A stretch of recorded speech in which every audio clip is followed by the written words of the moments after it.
Alright everybody, welcome back. We are going to do a pod review today on a pepper here that I gotta start getting ready to break down and bring inside. And so we're getting close to that time of the year and it's getting quite cold out. So here's one here, but this one looks like it may have gotten a little BER, and that might be because I overwatered it like a fool. But I got plenty more over there. It's just not many of them are ripe. I think I got one over there that's ripe. So getting back there with all these plants here are not going to be an easy thing. But we'll pop that one off.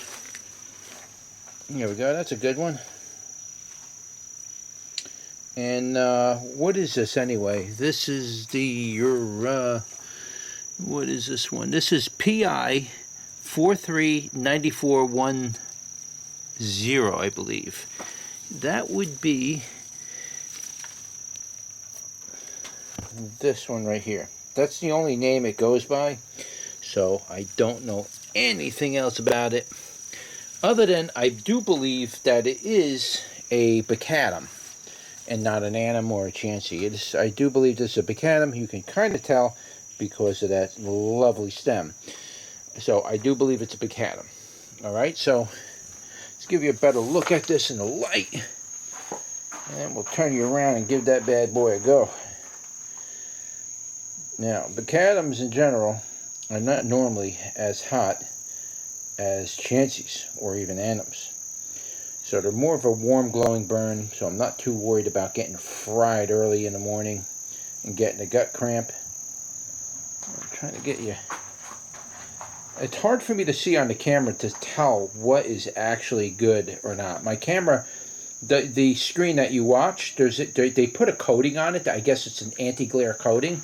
When that coating comes off, because you keep having to clean the screen, maybe because stuff is getting on it, and then you have to clean the screen. Well, eventually that coating disappears from that viewing screen, and when that stuff disappears, you can't see the screen at all. It's almost virtually impossible.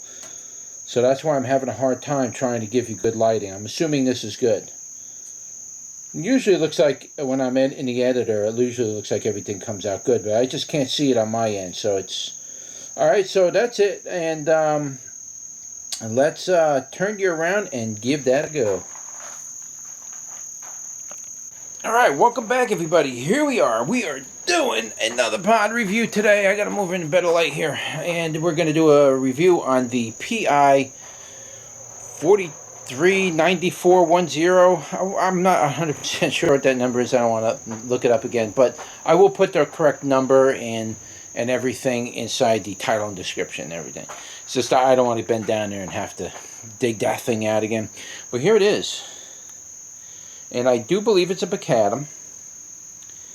And I'm just identifying it based off of, basically the fruit. I don't see any flowers left on that plant, but I can tell just by the type of fruit it is. It's probably a baccatum. So there it is.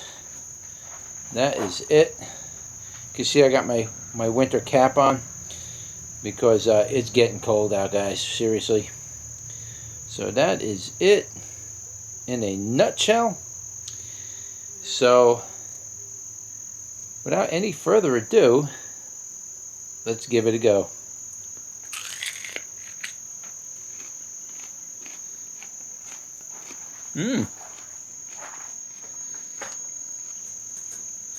So far, very low heat.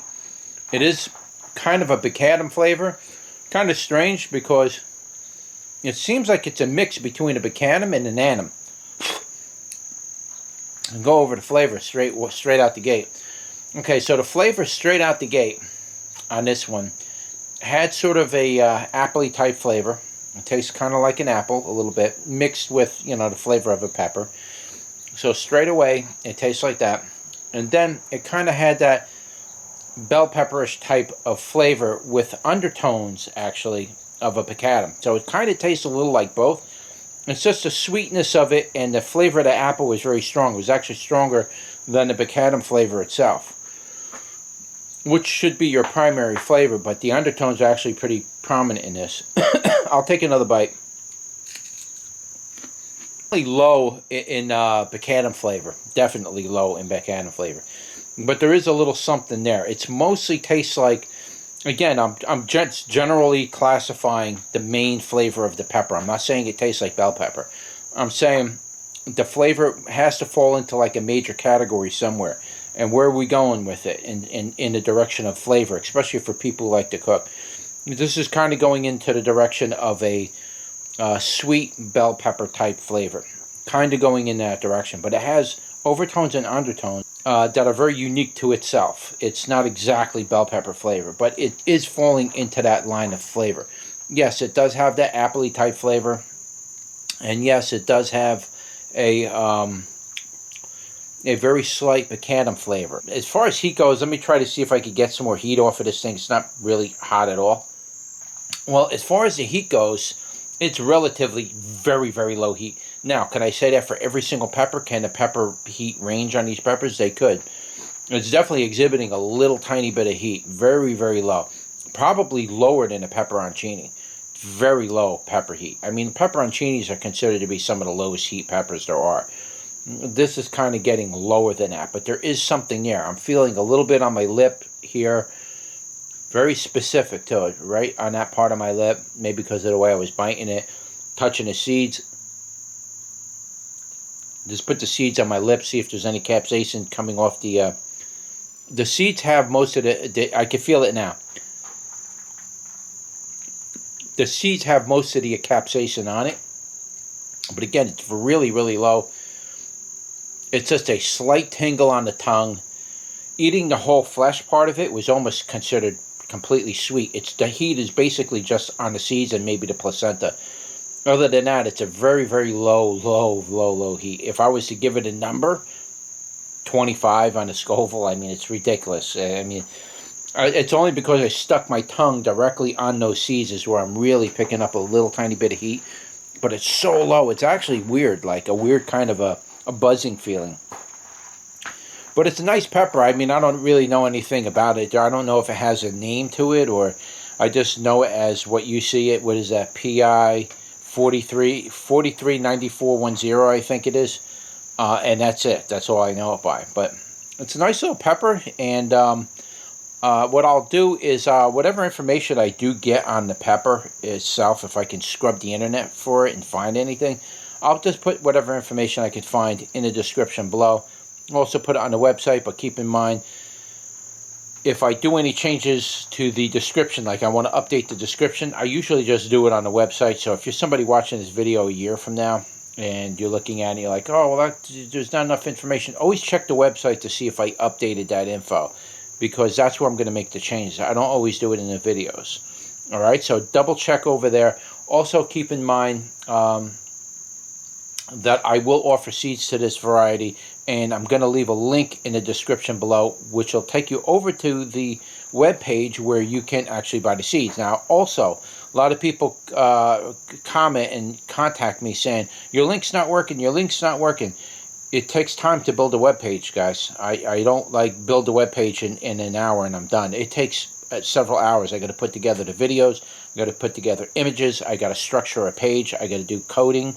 It takes time to build a web page. It doesn't happen in 2 seconds. So you got to give it sometimes a couple of days, and when I get time, I get in there and I build a web page. I'm trying to build the web pages before I do the video. It's just it's a little bit more difficult for me to do that. It just requires a little more work ahead of time, knowing that's the video that's going to be released, and I got to set it up, and it's a pain in the neck. I usually do the video, and then everything that's in there, I can just copy paste the description stuff and then build my web page off of that. But if I do it the other way around, for some reason, it's just a little bit more difficult. So I like to do it the other way. But keep in mind, if you're clicking the link and you're getting a 404 error, the reason why you're getting that is because I didn't build the page yet. So you got to give it time. I build the link inside the description of the video, that link. I build that first, because that's how I'm going to build the link on the web page once it's done. But please keep in mind that it takes some time for me to actually build the web page for it. All right, so really, guys, that's it. That was your pod review for the PI 439410 pepper. Don't forget to like, share, and subscribe, and I'll see you on the next one. Take care.